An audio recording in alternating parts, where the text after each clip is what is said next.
자, 오늘은 발전과 지구 환경에 대해서 한번 배워볼 건데요. 학습 목표를 보면 핵발전, 태양광 발전, 풍력 발전의 장단점과 개선 방안을 기후 변화로 인한 지구 환경 문제의 해결 관점에서 평가할 수 있다고 되어 있습니다. 교과서 296에서 301쪽에 해당하는 내용이 되겠고요. 자, 우선 제가 하나 질문을 해보도록 하겠습니다. 학습 목표에 보면 핵발전, 태양광 발전, 풍력 발전이 있거든요. 요 힌트는 요 문장 안에 있는데요. 요 세 발전의 공통점은 뭘까요? 물을 끓여 터빈을 예, 그것도 공통점이 될 수 없습니다. 태양광 발전 아니죠. 예. 풍력도 아니고요. 예. 터빈을 돌린다. 터빈을 돌린다. 태양광 터빈 안 돌립니다. 예, 뭐라고요? 맞습니다. 예, 탄소 배출이 거의 없다라는 측면이 요 세 발전의 공통점이고요. 그리고 탄소 배출이 없는 발전 방식 중에서 우리나라에서 가장 많이 쓰이는 발전 방식들이기도 합니다. 이 중에서 태양광하고 풍력은 신재생 에너지이기도 하고요. 뭐 그런 상황입니다. 이 기후 변화가 지금 심각합니다. 그래서 어느 정도 심각하냐면 인도네시아 수도 압니까? 예? 인도네시아의 수도 아니요? 자카르타입니다. 좀 근데 바뀌었습니다. 수도를 옮겼대요. 왜냐하면 그 자카르타의 그 지대 높이가 해수면보다 낮아가지고요. 그 이제 지금 점점 지구 온난화 때문에 해수면이 올라가고 있어서 언젠가는 수도가 잠길 것을 우려해가지고 수도를 옮겼다라고 합니다. 그 정도로 지금 기후 변화가 심각합니다. 여러분도 혹시 강 주변에 살고 있다면 우리 세대는 괜찮을 수 있는데요. 여러분 자식 세대쯤 되면 어찌 될지 모르니까 이사를 하도록 하십시오. 나중. 기후 젠틀리피케이션이라는데 그 강이 바다하고 거의 비슷한 높이이기 때문에 강 주변부터 대도시부터 가라앉을 가능성이 높습니다. 뭐 가까운 미래는 아니겠지만 실제로 지금 영향을 받고 있는 데 또 있습니다. 자, 이 통계 자료 하나 두 개 가져와 봤는데요. 2019년 기준으로 전 세계적으로 굉장히 의미 있는 변화가 있었어요. 어떤 변화냐면 재생에너지가 원자력을 추월했습니다.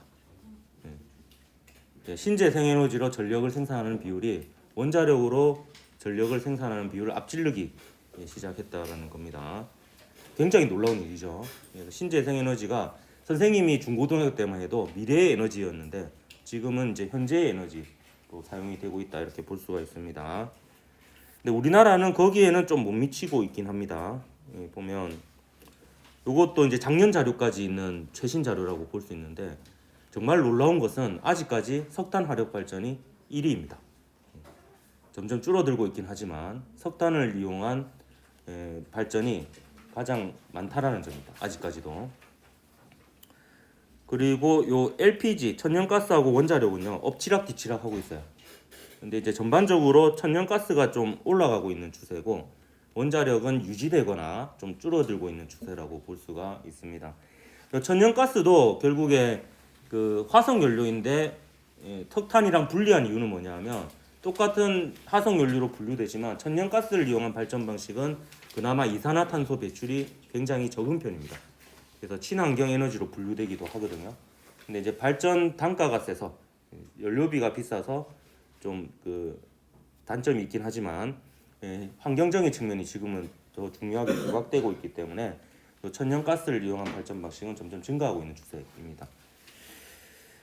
원전은 이제 지금 정권에 따라서 좀 영향을 받기도 하고요. 이게 경제적인 부분하고 안정적인 부분이 찬반 논란이 계속 있기 때문에 지금 조율 중에 있는 상황이다 이렇게 볼 수가 있겠고요. 신재생에너지는 그래도 꾸준히 늘어나고 있습니다. 그래서 작년에 7%를 넘어섰어요. 그래서 7.5%로 굉장히 이제 많이 올라왔다 이렇게 볼 수 있습니다. 제가 중고등학교 때만 해도 1%가 채 안 됐던가 1% 살짝 넘는가 그 정도였거든요. 그래서 그래도 굉장히 많이 늘어났고요. 요 신재생에너지에서 대부분을 차지하고 있는 게 태양광하고 풍력입니다. 그래서 오늘 그 태양광하고 풍력을 배우게 되는 거고요. 요 네 개 중에서 이산화탄소 배출 안 하는 걸 꼽으면은 요거랑 요거거든요. 그리고 요거의 가장 대표적인 게 태양광하고 풍력이기 때문에 오늘 그 세 개를 배우게 되는 겁니다. 우선 핵발전부터 한번 보도록 하겠습니다. 핵발전 혹은 원자력 발전이라고도 하는데요. 핵발전에 쓰이는 핵연료는 우라늄입니다. 근데 천연 우라늄에는 우라늄 235와 우라늄 238이 섞여 있는데요. 이 중에서 우리가 그 핵분열에 쓸 수 있는 거는 우라늄 235입니다. 그 235, 238은 양성자하고 중성자수의 합이에요. 질량수입니다.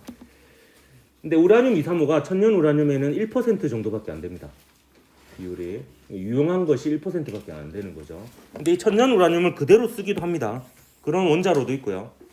우리나라 같은 경우는 경주에 있는 월성 원자력 발전소가 유일하게 요 천연 우라늄을 쓰는 중수로 발전 방식입니다.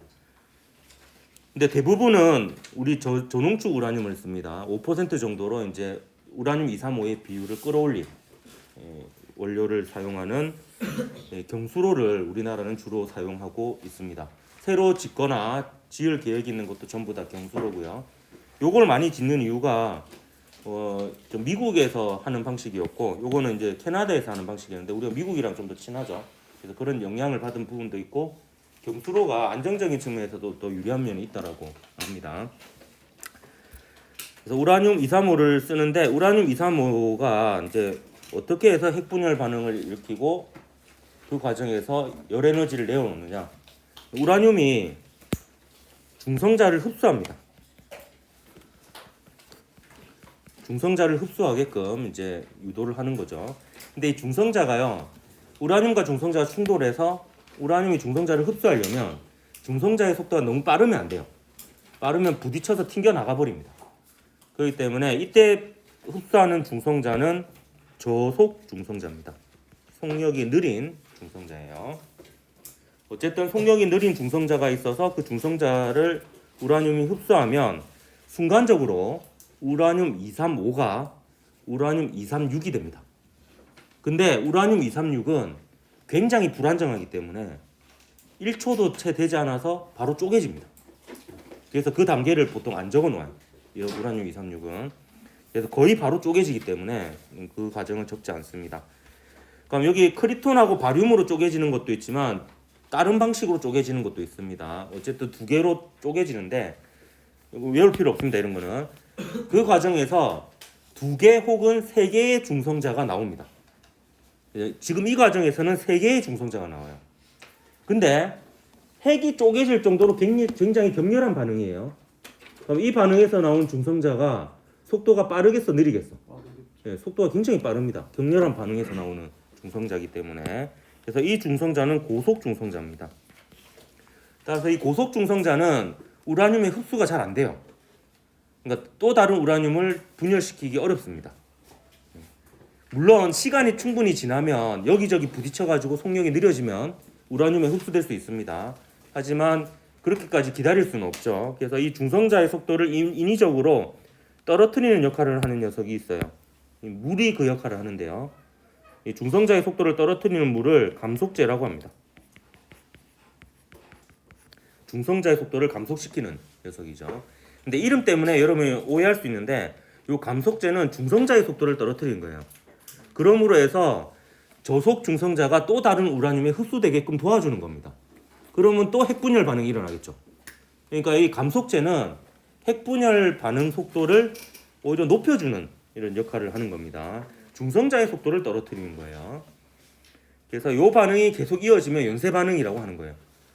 우라늄이 쪼개지면서 중성자 나오고 그 중성자가 또 다른 우라늄을 쪼개고 거기서 또 중성자 나오고 거기서 또 다른 우라늄 쪼개고 이 과정이 이제 연쇄 반응이다 이렇게 볼 수가 있습니다. 요거를 폭발적으로 빨리 일어나게 한 게 원자폭탄입니다. 근데 여러분 걱정 안 해야 되는 게 원자폭탄은 우라늄 235의 비율을 95% 이상으로 끌어올린 고농축 우라늄을 씁니다. 그래서 원전에 들어간 거하고는 질적으로 완전 다르다. 그래서 원전이 원자폭탄 폭발하듯이 폭발하지는 않는다 이렇게 보면 되겠습니다. 근데 이렇게 하면 속도가 빨라지기만 하고 느리게 하는 요소가 없잖아요. 그래서 속도를 떨어뜨리는 녀석이 필요합니다. 그래서 핵반응 속도를 떨어뜨려서 속도를 제어하는 것을 제어봉이라고 하는데요.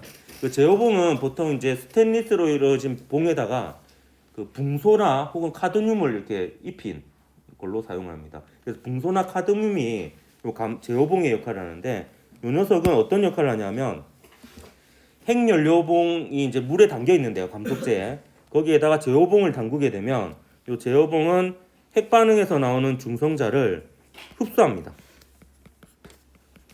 그러면 중성자가 있어야지 우라늄이 핵 분열 반응을 하잖아요. 그럼 이 중성자 수가 줄어들면 핵 반응 속도가 느려지겠지. 예, 그런 식으로 해서 속도를 제어하는 봉이다. 그래서 제어봉이라고 얘기를 합니다. 그래서 제어봉은 중성자를 흡수해서 연쇄 반응 속도를 떨어뜨려서 속도를 조절하는 역할을 합니다. 이게 필요한 이유가 핵연료봉을 한번 교체하고 나면 6개월 정도 지속이 돼요. 밤낮 없이 핵분열이 일어납니다. 그래서 이걸 속도를 이제 그 발전량을 조절하려면 속도를 조절해야 되니까 이런 것들이 이제 필요합니다. 핵분열 과정에서 질량 결손이 일어나죠. 이 질량 결손에 의해서 질량이 에너지로 바뀝니다. 어떤 에너지로 바뀌냐? 열 에너지로 바뀐다라고 볼 수 있습니다. 열 에너지는 결국에 그 분자들의 이제 운동 에너지라고 볼 수도 있는데요. 결국에 핵이 쪼개지는 과정에서 그 쪼개진 핵 분자들이 굉장히 빠른 속도로 움직이죠. 거기다가 거기 나온 중성자 속도가 빠르고요. 걔네들이랑 물 분자랑 부딪혀가지고 물이 이제 속도가 빨라져서 온도가 올라가는 거예요. 그래서 고온의 물로 또 다른 물을 끓여가지고 터빈을 돌리는 방식입니다. 그래서 이 원리는 그 아인슈타인의 질량 에너지 등가 원리 이는 MC 제곱 질량과 에너지가 상호 전환이 될 수 있다라는 이런 원리에 따라서 줄어든 질량이 에너지로 바뀌는 과정이 되겠습니다. 요거에 대해서 얘기하고 나면 조금 똑똑한 학생들은 지난 시간과 관련해서 질문을 해요. 미리 제가 질문을 해버리네요. 어떤 질문을 하냐면 지난 시간에 태양 에너지에 대해서 배웠죠.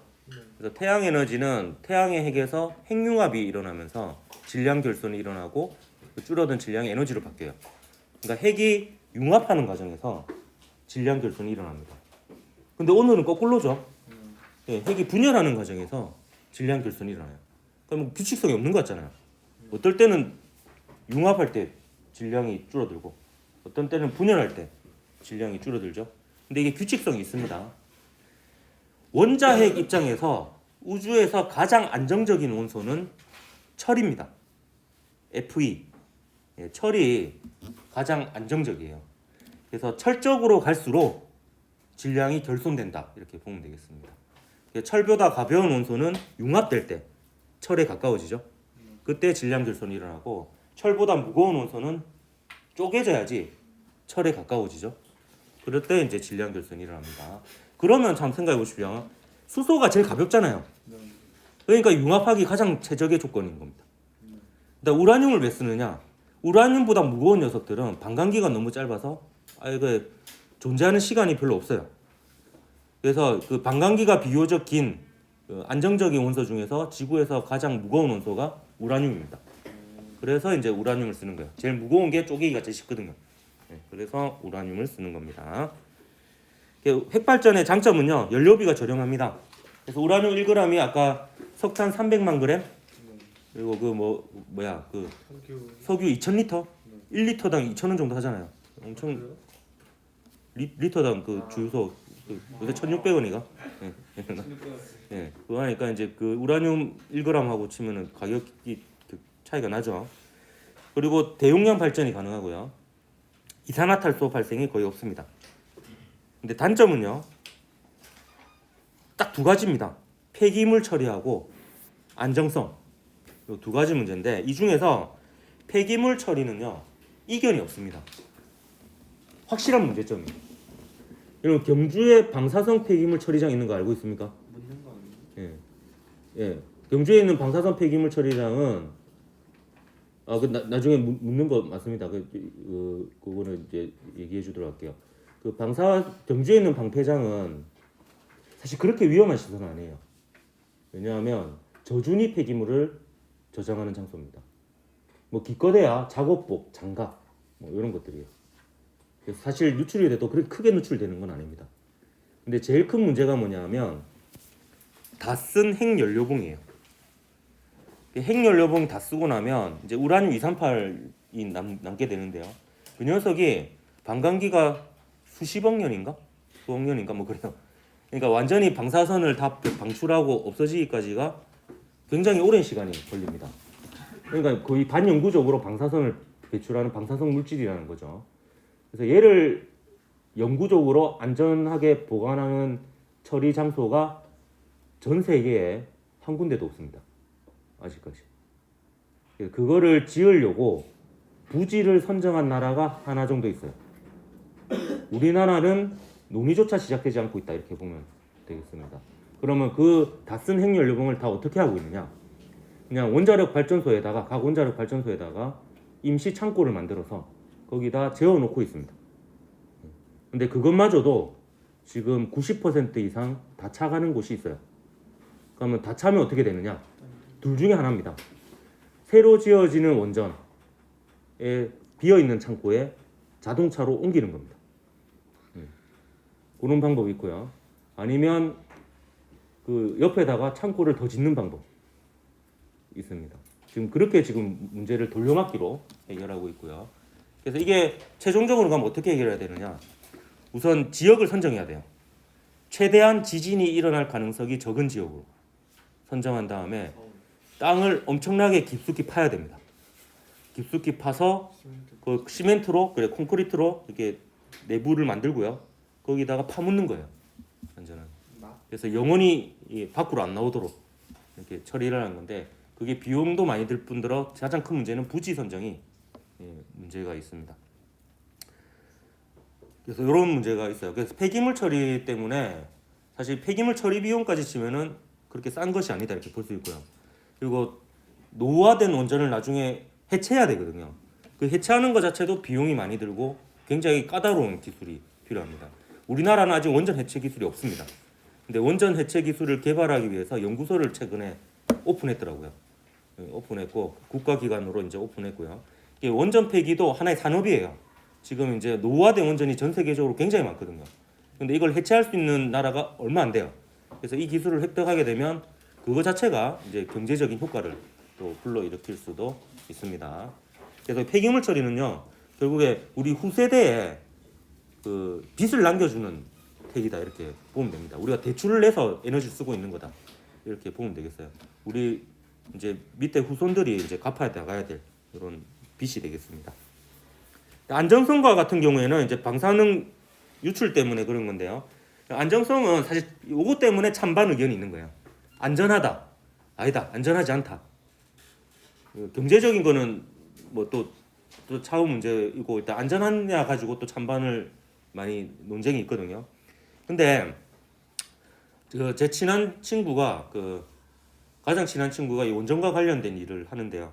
걔는 자신 있게 얘기하더라고요. 안전하다고. 사고 날 가능성은 거의 없다라고 봐도 된다. 안심해도 된다 이렇게 얘기를 하더라고요. 그래서 제가 물어봤죠. 후쿠시마는 터지지 않았느냐? 일본이 내진 설계를 그렇게 잘하는데도 터지지 않았느냐? 이렇게 물어보니까 후쿠시마 같은 경우에 아까도 얘기했지만 그 지진이 일어났을 당시에는 아무 문제가 없었대요. 아무 문제가 없었고 지진이 끝나고 나서 해일이 덮치면서 물에 잠기면서 각종 제어 장치들이 이제 재기능을 못하면서 이제 방사능이 유출된 그런 사건이라고 합니다.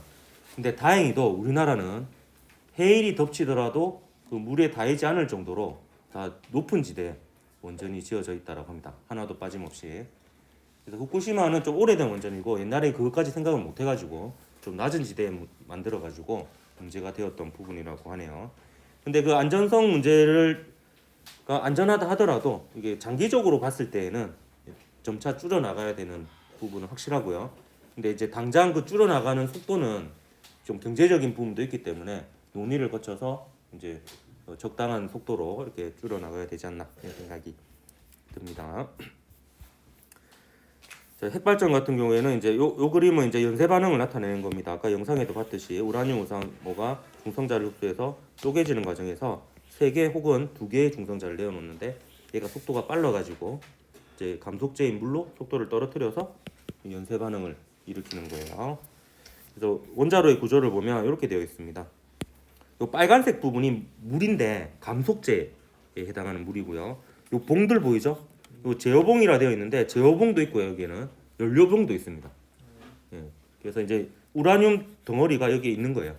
제어봉도 같이 이렇게 있어서 여기서 핵분열이 일어나면서 감속재가 이제 뜨거워지는 거예요, 물이. 근데 이 물이 높은 압력에서 열을 가하면 압력밥솥 생각하면 됩니다. 100도씨보다 더 높을 수 있거든요. 그래서 그 물이 이렇게 막 돌아다니고 있는데 이 물은 가둬놓습니다. 왜냐하면 핵연료봉과 직접 닿이기 때문에 방사성 물질이 노출된 물이거든요. 그래서 이거는 따로 이제 폐쇄되어 있고요.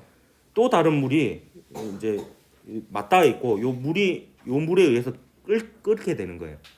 그래서 여기서 이제 증기가 생겨가지고 터빈을 돌리는 이런 방식입니다. 그러니까 얘는 직접적으로 그 연료봉에 닿지 않는 깨끗한 물이 되는 거죠. 그런 식으로 해서 이제 방사능 유출이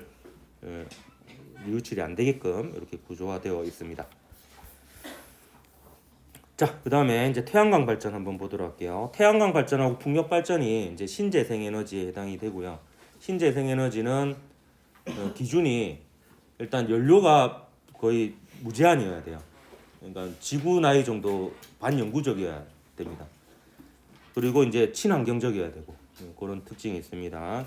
그중에 가장 대표적이고 발전량이 많은 게 태양광과 풍력이 되겠습니다.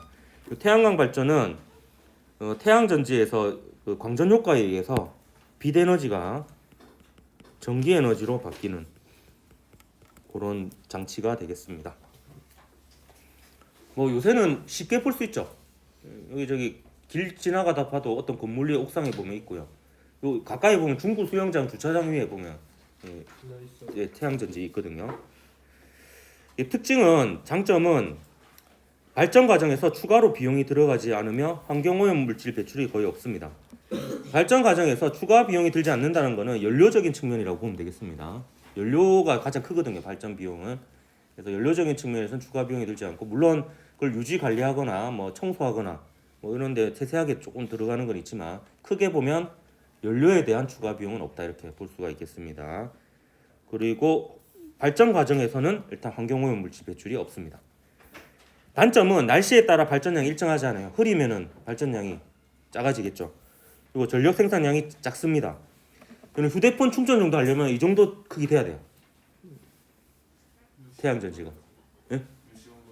그러니까 일반적인 휴대폰 충전기 출력이 나오려면, 그 전력이 나오려면 한 이 정도 크기가 돼야 돼요. 그래서 그 면적당 에너지가 그렇게 크지는 않다, 이렇게 볼 수가 있습니다. 그래서 보통 크게 짓잖아요, 태양광 발전은. 그리고 뭐 여기 적혀 있지는 않지만 그 태양광 발전을 설치하는 과정에서 좀 산림을 훼손하는 부분이 있을 수 있고요. 그리고 이제 태양전지도 수명이 있거든요. 이 수명이 다한 태양전지의 처리 부분도 또 사실 염두에 둬야 되는 부분이 있습니다. 태양전지도 영구적이진 않아요. 반영구적이지. 이렇게 보면 이렇게 요 큰 한 덩어리를 어레이라고 하고요. 그 중에 요 하나를 태양전지가 병렬로 연결되는 이 한 덩어리를 모듈이라고 합니다. 그러니까 모듈 하나 정도가 아마 그 휴대폰 충전기 정도 감당할 수 있을 정도가 될 것 같아요. 이걸 이제 요 모듈 자체도 태양전지가 여러 개 병렬로 이렇게 연결된 형태다, 이렇게 보면 되겠습니다. 이게 반영구적이라고 하고 완전히 영구적이 아닌 이유가 이것도 표면이 점점 혼탁해지거든요. 먼지도 쌓이고. 그러면 이제 빛 투과율이 줄어드니까 이제 그 효율이 점점 떨어지는, 시간이 지나면 그런 일들이 있습니다. 자, 풍력 발전 한번 보도록 할게요. 풍력 발전은 바람의 운동 에너지가 전자기 유도에 의해서 바로 전기 에너지로 바뀌는 과정입니다. 바람으로 터빈을 바로 돌리는 거예요. 구조를 한번 볼까요? 구조는 간단합니다. 날개가 있고요. 날개가 바로 발전기랑 연결되어 있습니다. 그런 단순한 구조입니다. 장점은 역시 바람 일으키는데 돈 드는 거 아니죠? 그래서 그 에너지원 측면에서, 연료 측면에서 추가 비용이 들지 않고요. 환경오염 물질 배출이 없다, 이렇게 볼 수 있습니다. 발전 과정에서. 근데 단점은 발전량이 일정하지 않아요. 역시 바람이 뭐 일정하게 불지는 않거든요. 세게 불었다 약하게 불었다 하니까 발전량이 일정하지 않고 전력 생산량이 그리 크지 않습니다. 규모에 비해서. 그 발전기 건설에 따라서 그 산림을 산에다 짓는 경우가 많거든요. 그래서 산림 훼손이 좀 일어날 수가 있고요. 생각보다 얘가 큽니다. 소음이. 엄청 커요. 예. 저는 이거 직접 경험해봤어요. 이거는 예전에 그 영덕 대게 먹으러 데이트를 간 적이 있습니다. 예. 이게 얘기할 수 있는 거는 지금의 와이프와 같기 때문에 당당히 얘기할 수가 있습니다. 영덕 대게를 먹고 그 영덕에 가면은 그 대규모 풍력 단지가 있어요. 풍력 단지가 있어서 거기를 가봤는데 거기 또 데이트하기 좋은 게 그 풍력 단지 바로 앞에 해상공원이 있는데요. 해상공원이 이제 산책하기 되게 좋습니다. 경치가 좋고요. 근데 이제 풍력 단지는 그냥 눈에 보여가지고 저기 뭐지 해가지고 그냥 즉흥적으로 가봤는데 생각보다 소리가 커서 놀랐어요. 가보니까 날개가 돌아가는 소리가 막 이렇게 들리는데 이게 생각보다 굉장히 커가지고 옆 사람하고 대화하는데 조금 방해가 될 정도로 크고요. 굉장히 좀 무섭다는 느낌이 들어요. 아 저게 떨어지면 뼈도 못 추리겠구나. 하고 그 바람의 에너지가 정말 피부로 느껴지는 그런 느낌이 옵니다. 그래서 한 번쯤은 가볼 만합니다. 기대 안 하고 가면 볼만해요. 기대하고 가면 잘 모르겠는데 그렇습니다. 요 풍력 발전 같은 경우에는 이제 산림 훼손 이런 문제 때문에 그 해상 풍력 발전을 만들기도 하거든요. 울산도 지금 추진하고 있습니다. 동구에 바다에다가 이제 풍력 발전기를 설치하는 거예요. 바다는 바람도 많이 불고 하니까 그래서 그거는 이제 앞으로 잘 될지 한번 지켜봐야 될 부분이 되겠습니다. 근데 이 태양광 발전과 풍력 발전을 건설할 때는 부지를 잘 선정해야 됩니다. 제가 어이없는 걸 한번 본 적 있어요. 저희 집이 이제 아파트인데요. 저희 아파트 뒤쪽, 그러니까 북쪽이죠. 북쪽에 어떤 건물에 그 태양전지가 옥상에 설치되어 있는데 주말에 유심히 봤거든요. 하루 종일 햇볕이 들지 않아요. 아파트 그늘에 가려져가지고. 근데 내가 그 각도를 보니까 여름에는 빛이 들 것 같아. 그러니까 그 건물 주인은 아마 여름에 보고 이게 햇볕 잘 드네 하고 설치했겠죠. 근데 겨울, 가을, 봄, 가을, 겨울에는 태양의 고도가 낮아지잖아요. 그러니까 다 그늘에 가려져 버린 거예요. 이렇게. 그러니까 이게 한번 설치하려면 1년은 봐야 됩니다. 1년 동안 이제 그 일조량을 보고 그게 잘 나와야지 설치를 해야 되거든요. 그러니까 미련한 거죠. 그리고 어떤 지자체에서는 이런 경우도 있었어요. 풍력 발전기를 달려면 1년 동안 풍속을 재야 됩니다. 1년 동안 풍속을 재서 그 경제성이 있는지 따져보고 지어야 되거든요. 근데 신재생 에너지를 늘린다는 그 실적을 쌓으려고 급하게 한 6개월 정도만 측정하고 풍력 발전기를 설치한 거예요. 근데 나중에 이제 알아보니까 1년 동안 지켜보니까 그게 경제성이 없는 거예요. 그래가지고 이제 계속 적자 운영을 하는 그런 경우가 있습니다. 그래서 정책 기반자들은 이제 이런 것들 잘 보고 에너지 부분은 그렇게 이제 단순히 실적 올리려고 이렇게 하면 안 되고 이게 모든 걸 고려해가지고 이렇게 해야 됩니다. 그런 걸 좀 여러분이 좀 유념하기 바랍니다. 여기서 뭐 정책이 나올 수도 있으니까. 자, 지구 환경 문제를 대처하는 발전 방식에서 이 뒷페이지 한번 보도록 하겠습니다. 여기 전체적인 이제 우리 인류가 사용하는 에너지의 흐름도라고 볼 수 있는데요. 최초로 우리가 사용했던 에너지원이라고 하면 석탄이라고 볼 수 있습니다. 18세기에 이제 전기기관이 발명되면서 전기기관을 이용해서 대량 생산이 가능해지고 기차도 이제 움직이고 이렇게 되었죠. 그래서 산업혁명이 일어났는데요. 근데 놀랍게도 아까 봤듯이 아직까지도 석탄에 많이 의존하고 있습니다. 전기에너지를 생산하는 데 있어서. 근데 지금은 이제 석탄의 시대라고 보기는 어렵고요. 운송수단을 여러분 떠올리면 될 것 같아요. 예전에는 이제 초창기에는 석탄을 이용한 기차가 가장 큰 운송수단이었거든요. 근데 지금은 없어졌죠. 지금은 운송수단이 대부분 석유하고 천연가스를 씁니다. 아직은 휘발유, 경유, LPG로 가는 자동차가 대다수를 이루고 있죠. 전기자동차가 많이 늘어나긴 했지만 아직까지는 우리는 화석연료의 시대다 이렇게 볼 수 있습니다.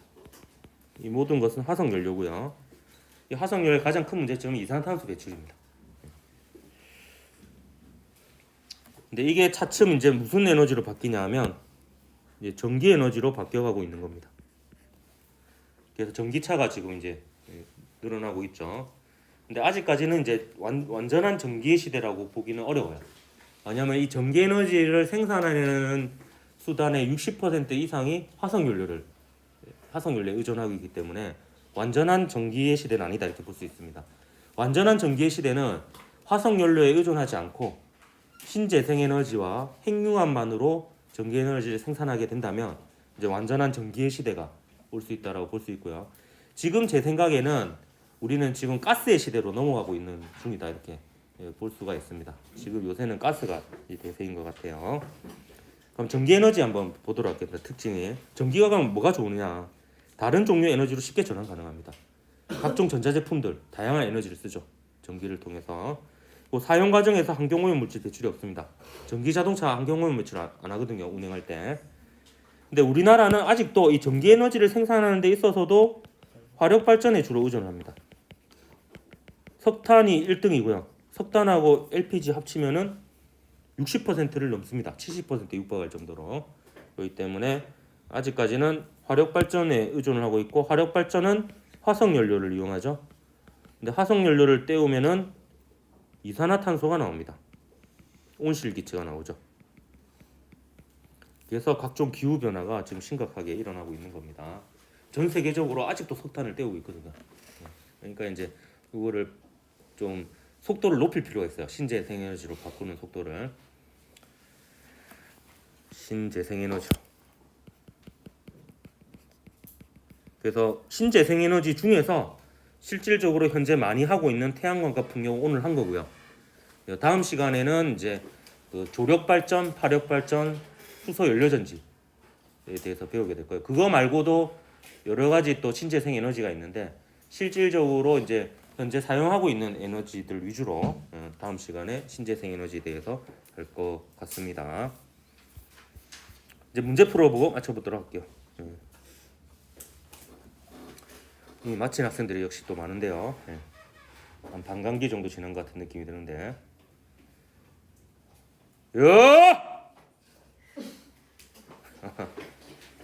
역부족이구만. 일어나면 안 돼. 앉아 있어. 수업 시간 일어나고 그런 거 아니에요. 자, 2020년 3월 고2 물리학원 7번 문제입니다. 다음은 핵발전소를 견학한 학생이 작성한 보고서입니다. 핵발전소는 가와 같은 핵연료를 에너지원으로 사용하여 고압의 수증기를 발생합니다. 연료 뭡니까? 우라늄이죠. 수증기로 발전기에 연결된 터빈을 돌려 전력을 생산하고요.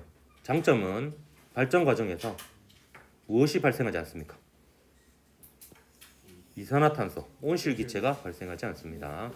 단점은 방사선 폐기물이 발생한다는 것은 의심의 여지 없는 단점이 되겠습니다. 사실이니까요. 그래서 답은 2번이 답이 되겠습니다. 이것도 7번이네. 2021년 3월 고2 물리학원 7번 문제입니다. 표는 발전 방식 ABC에 대한 자료이다. ABC는 각각 화력, 태양광, 풍력 발전 중 하나입니다. 한번 찾아볼까요? 일단 신재생 에너지를 이용하지 않는 게 딱 하나 있죠. 이 중에 뭡니까? 화력입니다. 화력은 왜 신재생 에너지가 아니냐? 재생 가능하지 않죠. 재생 가능한 에너지라는 거는 에너지원이 계속 있어야 돼요. 특별한 노력 없이. 내일도 있고 모레도 있고 100년 뒤에도 있고 1000년 뒤에도 있어야 됩니다. 근데 화석 연료는 점점 줄어들고 있죠. 재생 가능한 에너지가 아니고요. 그리고 환경오염 물질도 배출하고 이렇게 되겠습니다. 자, 전자기유도 법칙을 사용하지 않는 게 A밖에 없죠. 전자기유도 법칙을 사용하지 않는 거는 이 중에서 태양광 발전이 되겠습니다. 그럼 나머지가 풍력이 되겠네. 풍력은 신재생 에너지이면서 전자기유도 법칙 이용하죠. 그럼 다 풀었네. A는 태양광 발전이다. 맞죠? B는 화력 발전은 발전 과정에서 터빈을 돌리죠. 디귿. C 풍력은 발전량은 날씨에 관계없이 일정합니까? 아니죠. 바람이 날씨에 따라 다르죠. 그래서 기니 3번이 답이 되겠습니다. 오늘 여기까지 하고 영상 하나, 핵융합에 대한 영상 하나 더 보고 마칠 겁니다. 다음 시간에 에너지 문제를 해결하기 위한 인류의 노력에 대해서 신재생 에너지에 대해서 배워보도록 하겠습니다. 수고했습니다.